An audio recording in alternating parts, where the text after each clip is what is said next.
आज देखते हैं हम लोग sp2 हाइब्रिडाइजेशन यानी sp2 संकरण। तो इसमें एक s कक्षक भाग लेगा, वह दो p कक्षक भाग लेते हैं। यानी परमाणु के बाह्यतम कोश के एक s कक्षक व दो p कक्षक भाग लेंगे तथा दोनों मिलकर तीन नया कक्षक बनाते हैं, तो इसे sp संकरण कहते हैं। तथा प्राप्त नए कक्षकों को sp2 संकरित कक्षक कहते हैं। यानी परमाणु के बाह्यतम कोश के एक s कक्षक व दो p कक्षक परस्पर मिलकर अपनी ऊर्जाओं का पुनर्वितरण कर समान ऊर्जा और आकृति वाले तीन नए कक्षक बनाते हैं, तो इसे sp2 संकरण कहते हैं। इसका एग्जाम्पल BCl3 होता है आपका, केंद्रीय परमाणु बोरान हो जाता है जिसका परमाणु क्रमांक 5 व इलेक्ट्रॉनिक विन्यास होता है 1s2 2s2 2px1 होता है और y में इलेक्ट्रॉन नहीं रहता है, z में इलेक्ट्रॉन नहीं होता है। तो सामान्य अवस्था में s में 2 इलेक्ट्रॉन होगा और px में 1 इलेक्ट्रॉन होगा। उसके बाद उत्तेजित अवस्था में आपका यहाँ से यानी उत्तेजित अवस्था में यहाँ से 1 इलेक्ट्रॉन उत्तेजित होकर यहाँ चला आएगा आपका, यानी उत्तेजित अवस्था में यहाँ आ जाएगा। उसके बाद जो संकरित अवस्था में, तो संकरित अवस्था में जो है एक s और दो p मिल जाते हैं, 3 ठो कक्षक यानी 3 ठो Cl के लिए 3 ठो चाहिए तो ये तीनों मिल जाते हैं। और इस प्रकार 3 ठो Cl जो अतिव्यापन कर लेते हैं सिग्मा बंध द्वारा। अब इसका चित्र देखते हैं, यानी डायग्राम देखते हैं हम लोग और बंध कोण के बारे में देखते हैं। तो इसमें एक s कक्षक मिल जाता है और दो p कक्षक मिलता है, यानी sp2 हाइब्रिडाइजेशन पाया जाता है।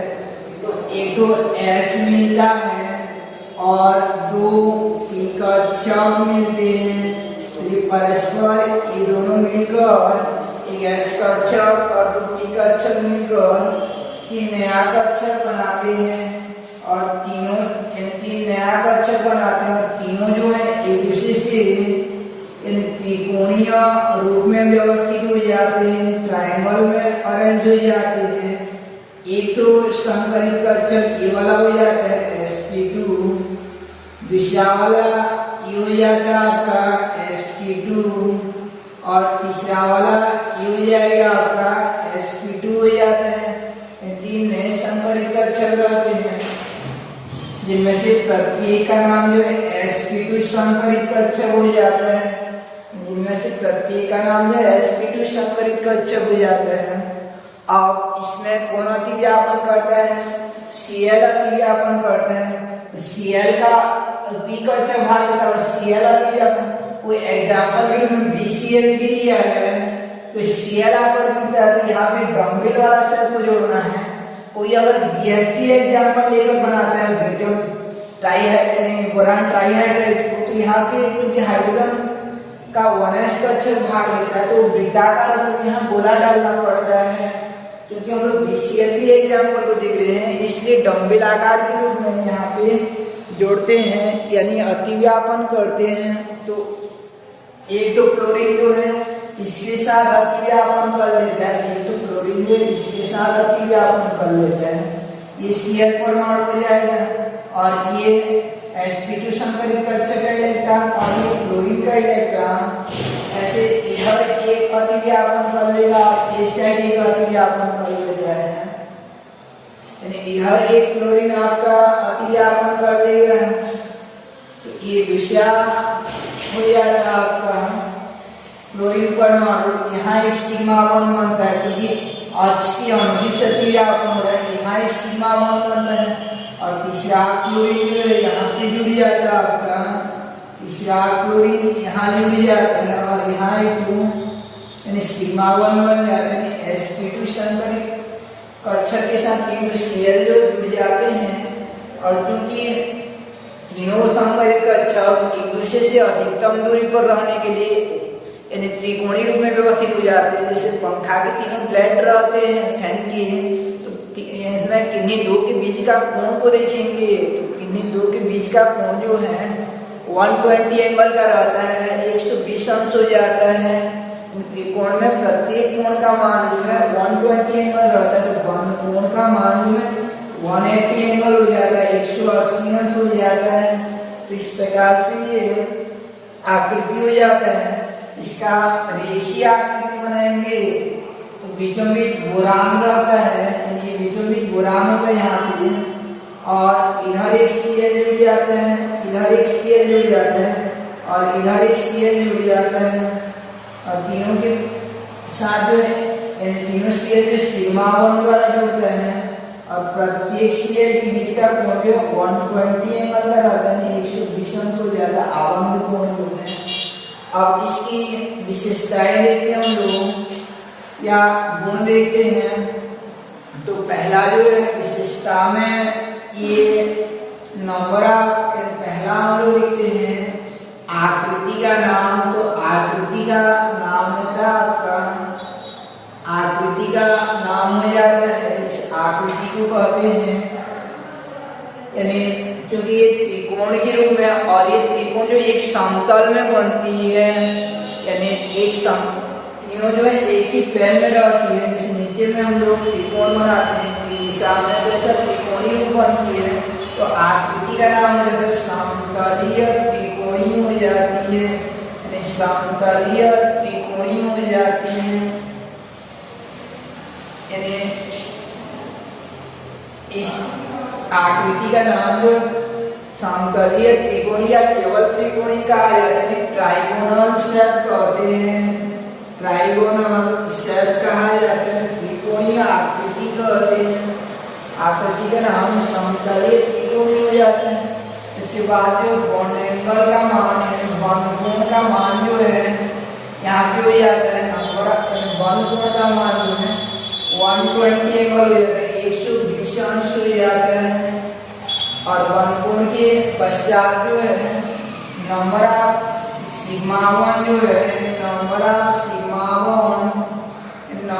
सिग्मा वन इक्वल होगा आपका, बॉन्ड एंगल 120 हो जाएगा, number of sigma one equal to 3, number of pi one, यानी पाई वन की संख्या इक्वल 0, एक भी पाई वन नहीं बना है कहीं पर भी। Number of LP equal to, यानी एकाकी इलेक्ट्रॉनों की संख्या भी शून्य रहता है, कोई भी ऐसा जोड़ा नहीं रहता है जो बंधन में भाग नहीं लेता है, यानी बंध बनाने में भाग नहीं लेता है, ऐसा जोड़ा नहीं होता है। तो बंध कोण का मान जो हो जाता है आपका, यानी बंध कोण का मान जो है 120 अंश, सिग्मा वन 3, पाई वन 0, एलपी 0 हो जाता है। उसके बाद प्रकृति, तो प्रकृति में आपका एक तो एस का अक्षर भाग लिया और दो पी का अक्षर भाग लिया, एक गुणा एस करेंगे, एक के साथ कुछ गुणा करेंगे एस का परसेंटेज निकालने के लिए, क्योंकि एस एक तो भाग ले रहा है और पी दो भाग ले रहा है, और पी के साथ 2 का गुणा करेंगे, यानी पी को निकालने के लिए 2 के साथ गुणा करेंगे कुछ का, क्योंकि पी जो 2 भाग लेता है, एक तो एस और 2 पी भाग लेते हैं, कुल मिलाकर 3 बनाते हैं। तो देखिए कितना का गुणा करते हैं, कितना का गुणा करने के लिए कैसे किया जाता है कि 100 को भाग दिया जाता है, 30 से भाग दिया जाता है, जितना तो भाग लेते हैं, टोटल कितना तो भाग लिए आपका, एक तो एस भाग लिया और 2 पी भाग लिया है, यानी ओवरऑल जो 100 को भाग देते हैं 3 से भाग दिया जाता है। तो 100 को 3 से भाग देंगे तो कितना हो जाएगा, 33.33 हो जाएगा।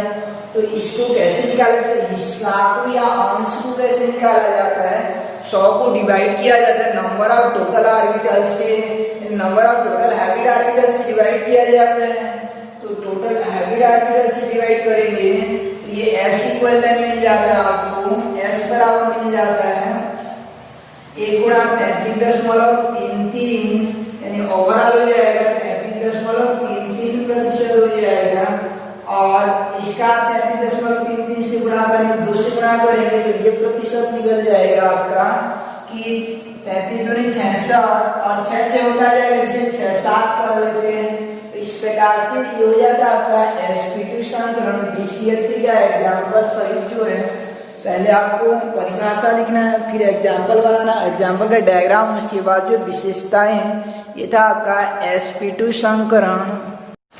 अब देखते हैं हम लोग sp3 समीकरण। तो sp3 समीकरण sp2 के बाद जो है आपका, तो sp2 के पश्चात जो है sp3 समीकरण देखते हैं। तो परमाणु का एक s कक्षक वो 3 p कक्षक परस्पर मिलकर अपनी ऊर्जाओं का पुनर्वितरण कर समान ऊर्जा और आकृति वाले 4 नए कक्षक बनाते हैं। जिसे sp3 संकरण कहते हैं। यानी 1 to s पार्टिसिपेट हुआ 3 to p और मिलकर 4 नए कक्षक बनाते हैं, जिसे कि sp3 संकरण कहते हैं। एग्जाम्पल होता है आपका इसका CH4। तो CH4 का केंद्रीय परमाणु जो आपका कार्बन है, जिसका परमाणु क्रमांक 6, वह इलेक्ट्रॉनिक विन्यास 1s2 2s2 2px1 2px1 2py1 और 2pz0 है, यानी z में इलेक्ट्रॉन नहीं है। तो 2s में 2 इलेक्ट्रॉन है, ऑर्बिटल विन्यास करेंगे तो, और x और y में एक एक इलेक्ट्रॉन है। फिर उत्तेजित अवस्था में s से एक इलेक्ट्रॉन कहाँ चला जाता है, आपका 2pz में चला जाएगा, यानी s से एक इलेक्ट्रॉन 2pz में चला जाता है। उसके बाद जो है संकरित अवस्था हो जाता है आपका कि 4 हाइड्रोजन के लिए 4 टू कक्षक चाहिए, तो चारों मिल जाते हैं और 4 नया कक्षक बना लेते हैं, जिन्हें कि प्रत्येक को sp3 संकरण कहते हैं। उसके बाद जो चतुर्थ अवस्था में अति व्यापन अवस्था में प्रत्येक एच जो सिग्मा बॉन्ड द्वारा जुड़ जाते हैं। अब देखते हैं इसका डायग्राम और बंद कोण और अन्य के बारे में, जो बंद कोण तथा आपका उसकी आकृति का नाम जो है। तो पहले देखते हैं इसका 1 to s भाग लेगा और 3 to p कक्षक मिल जाते हैं, यानी 1 to s और 3 to p मिलेंगे, 1 to s और 3 to p मिल जाएंगे और ये तीनों मिलकर जो है 1 to s और 3 to p जो है मिल जाते हैं और ये तीनों मिलकर 4 नया कक्षक बनाते हैं और चारों जो है एक दूसरे के साथ नया कक्षक बनाते हैं। उनमें से प्रत्येक को sp3 संकरित कहा जाता है और चारों जो है एक दूसरे से इस प्रकार से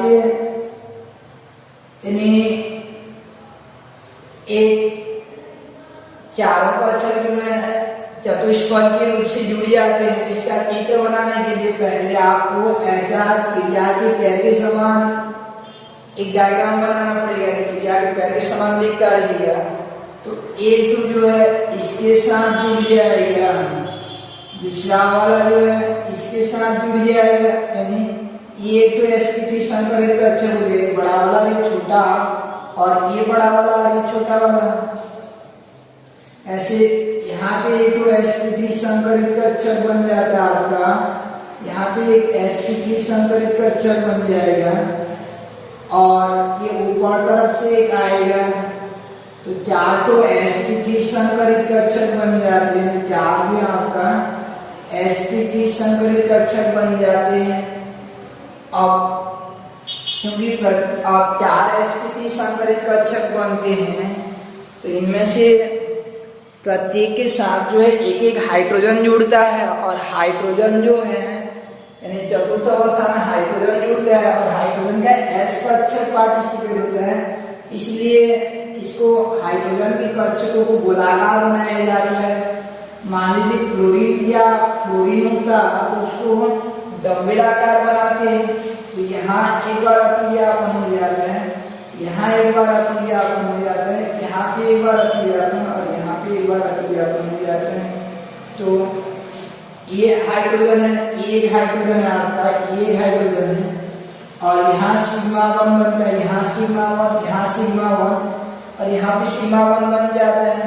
बीचों बीच कार्बन रहता है और ये बंद कोण का मान याद रखिएगा, यहाँ बंद कोण का मान एक विशिष्ट टाइप का होता है। बंद कोण का मान होता है 129 कला होता है, यानी 129 कला हो जाता है बंद कोण का मान जो है। तो रही बात आप कला विकला के बारे में सुने रहोगे, तो कला किसे कहा जाता है, कला या मिनट के बारे में सुने रहोगे, कला या मिनट तथा दूसरा जो है विकला या सेकंड, विकला या सेकंड के बारे में सुने रहोगे।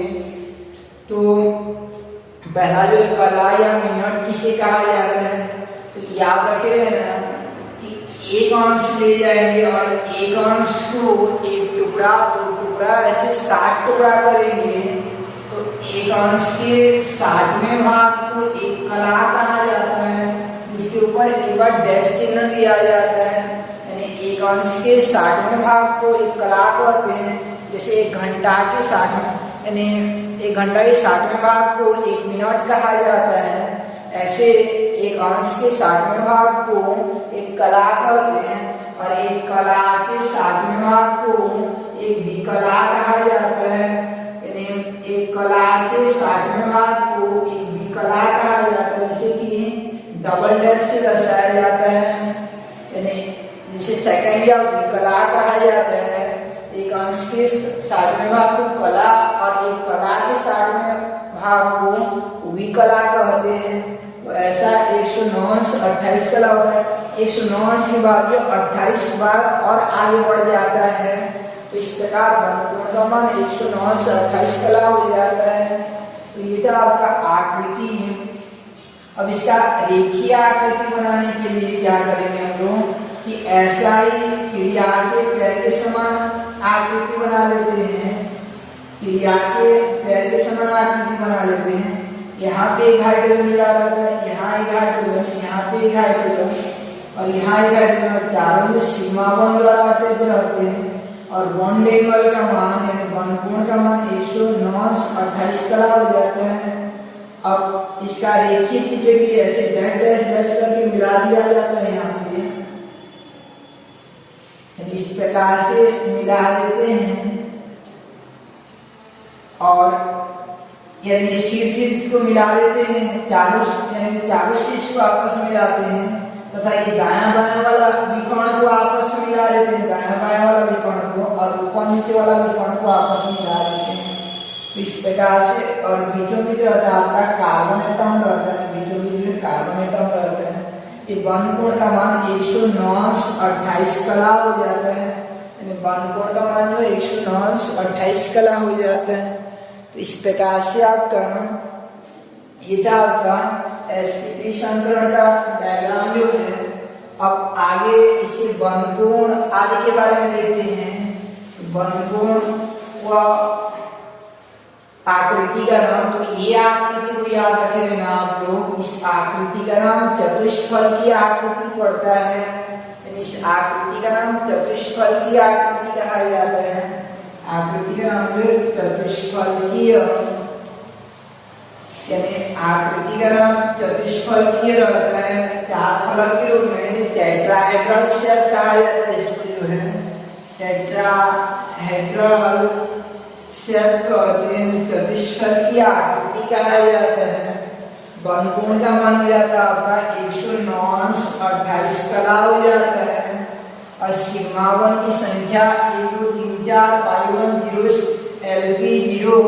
अब प्रकृति निकालेंगे तो S का 1 2 भाग लिया, P का 3 2, कितना से गुणा करेंगे कि कुल मिलाकर कितना बचे 4। तो 100 को 4 से भाग देंगे तो एक हिस्सा 25 मिलेगा। तो 1 गुणा 25 बराबर 25% और 1 गुणा 3 गुणा 25 बराबर 75%। तो इस प्रकार से ये प्रकृति हो जाता है कि परसेंट का योग जो 100 आना चाहिए, ये ध्यान रखना हमेशा। तो ये था आपका sp3 संकरण का डायग्राम जो है। तो ये आपका चतुष्फल की आकृति हो जाए। बनकोण 109 अंश 28 कला, सिग्मा 1 4 और पाई 1 0 LP 0 हो जाता है और प्रकृति 25 और 75 होता है। sp3 की बात देखते हैं हम लोग। sp3d संकरण, तो इसमें एक S और 3 P व 1 D भाग लेकर 5 नया कक्षक बनाते हैं, तो इसे sp3d संकरण कहते हैं। अब इसका एग्जाम्पल जैसे आपका PCl5 हो जाता है, यानी एग्जाम्पल आपका PCl5 हो जाएगा। अब PCl5 का केंद्रीय परमाणु फास्फोरस, परमाणु क्रमांक 15, इलेक्ट्रॉनिक विन्यास 1s2 2s2 2p यानी 1s2 2s2 2p6 और उसके बाद 3s2। अब 3p3 होता है तो उन तीनों को अलग अलग डिवाइड कर दिया जाता है। 3px1 3py1 3pz1 तथा 3d0 भी होता है। यानी आगे जो है क्योंकि इसमें d ऑर्बिटल की आवश्यकता होती है, इसलिए 3p के बाद जो 3d0 करना पड़ता है। यानी 3p0 हो जाता है इसका इलेक्ट्रॉनिक विन्यास। 3pz के बाद 3d0 तथा ऑर्बिटल विन्यास देखते हैं। तो ऑर्बिटल विन्यास 4 अवस्थाओं में होता है आपका। यानी ये आपका केंद्रीय परमाणु फास्फोरस है, परमाणु क्रमांक 15, इलेक्ट्रॉनिक विन्यास 1s2 2s2 2p6 3s2 3p y1 z1 और 3d 0 होता है। तो ऑर्बिटल विन्यास में आपका s में 2 इलेक्ट्रॉन रहेगा, p में 3 और d में जो एक भी इलेक्ट्रॉन नहीं रहता है। तो s से एक इलेक्ट्रॉन क्या हो जाता है, उत्तेजित अवस्था से सीधा d में चला जाता है, क्योंकि वहाँ पे खाली है। अब क्योंकि 5 तो Cl जुड़ने वाले रहते हैं, तो पांचों जो संकर यानी पांचों जो के लिए 5 तो संकरित कक्षक चाहिए, तो संकरण अवस्था में 5 मिल जाते हैं। और अतिव्यापन अवस्था में जो है 5 Cl जो है सिग्मा 1 द्वारा जुड़ जाते हैं। ऐसे आपका sp3d2 वाला को आप घर में ट्राई किए रहना, यानी इसका एग्जाम्पल SF6 हो जाता है और इसका 4 अवस्था हो जाएगा। तो इसमें 2 इलेक्ट्रॉन उत्तेजित करवाना पड़ता है, क्योंकि 6 ठो हमको चाहिए रहता है। तो एक ठो 3px से जाता है और एक ठो 3s से जाता है, दोनों d में चले जाते हैं। और इस प्रकार अतिव्यापन अवस्था में 6 ठो फ्लोरीन जुड़ जाता है। इनका डायग्राम को फिर बताएंगे। और लास्ट में जो आपका होता है यानी sp3d संकरण, तो इसमें एक s 3p और 3d पार्टिसिपेट होंगे। एग्जाम्पल IF7 हो जाता है। और इसमें आयोडीन का इलेक्ट्रॉनिक विन्यास करना है, तो d में पहले एक भी इलेक्ट्रॉन नहीं रहेगा, तो 60 तो चाहिए ऑयल में इलेक्ट्रॉन।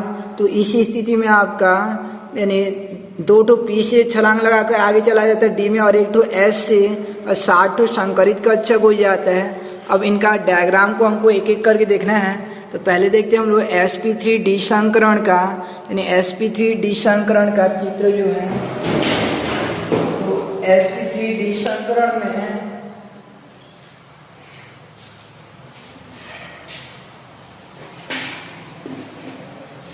आकृति, अब से इनका केवल रेखीय आकृति को बनाया जाता है। तो sp3d संकरण का आकृति को बनाने के लिए पहले जो ऐसा एक त्रिकोण बना लेते हैं, एक दो त्रिकोण बना लेंगे और त्रिकोण पर लंब डाला जाता है, यानी ऊपर नीचे लंब डाल देते हैं। जैसे पंखा का 3 ब्लेड है और उसका अक्ष ऊपर की ओर गया रहता है, नीचे की ओर भी ऐसा निकाल देंगे। तो ठीक इसी प्रकार इस त्रिकोण में एक लंब डाल देते हैं।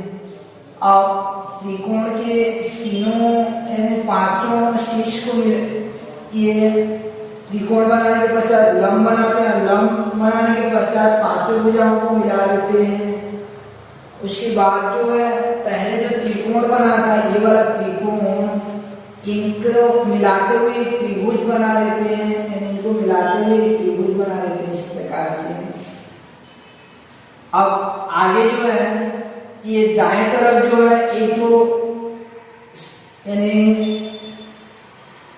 चक्री चतुर्भुज टाइप का दिखता रहता है, ये जो आपका, तो इसके विकर्णों को आपस में मिला देते हैं। ये वाला इसके साथ मिल जाता है और ये वाला भी इसके साथ मिल जाता है। अब यहाँ पे एक Cl जुड़ता है, यहाँ पे एक Cl जुड़ जाता है, यहाँ पे एक Cl, यहाँ पे एक Cl, यहाँ पर एक Cl, और 5 Cl जो सिग्मा 1 द्वारा जुड़ते हैं, 5 Cl जो सिग्मा 1 द्वारा जुड़ते हैं। याद रखिएगा यहाँ पर 2 तो बंधकोण बनता है, एक तो 90 अंश बन जाता है और ये त्रिकोण में 120 अंश हो जाता है। त्रिकोण में 120 अंश हो जाता है।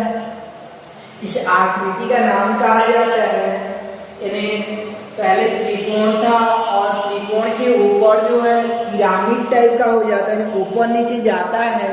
तो इस आकृति का नाम को कहा जाता है त्रिकोणीय, यानी आकृति का नाम जो त्रिकोणीय द्विपिरामिडीय कहा जाता है, यानी त्रिकोणीय द्विपिरामिडीय कहा जाता है। आकृति का नाम जो ट्राइगोनल, त्रिकोणीय को ट्राइगोनल कहते हैं और द्विपिरामिडीय ऊपर नीचे पिरामिड बनता है, इसको बाइपिरामिडल कहा जाता है। त्रिकोणीय बाइपिरामिडल कहा जाता है, त्रिकोणीय बाइपिरामिडल कहते हैं। त्रिकोणीय ट्राइगोनल बाइपिरामिडल, त्रिकोणीय द्विपिरामिडीय आकृति कहा जाता है। बंधकोण का मान होता है 90 अंश व 120 अंश हो जाता है। सिग्मा 1 जो 5 बनता है, पाई 1 जो 0 बनता है और LP जो आपका 0 होता है। प्रकृति निकालोगे जिसमें अब D इंटर बढ़ जाएगा, तो एक S 3P और एक D, तो इनका हिस्सा निकालोगे तो 20 आएगा। निकालो 5 से भाग देते हैं तो ये 20%, ये आपका 60% और और ये हो जाता है आपका, ये हो जाएगा आपका 20% हो जाता है। इस प्रकार ये आपका sp3 संकरण का आकृति का नाम हो, उसका विवरण यानी विशेषताएं हो जाता है। अब sp3d2 संकरण का आकृति को देखते हैं। sp3d2 SF6 एग्जाम्पल होता है, तो इसका आकृति देखते हैं हम लोग। तो आकृति जो अष्टफल की आकृति होता है, तो इस आकृति को कैसे बनाएंगे हम लोग? तो इसको बनाने के लिए पहले जो है एक त्रिभुज ले जाना, यानी एक समबाहु त्रिभुज ले जाएंगे, बराबर लंबाई का एक त्रिभुज जो है, और इसके ऊपर एक उल्टा त्रिभुज बना देंगे, बन जाता है स्टार प्लस जो है, यानी स्टार बना देंगे आपका।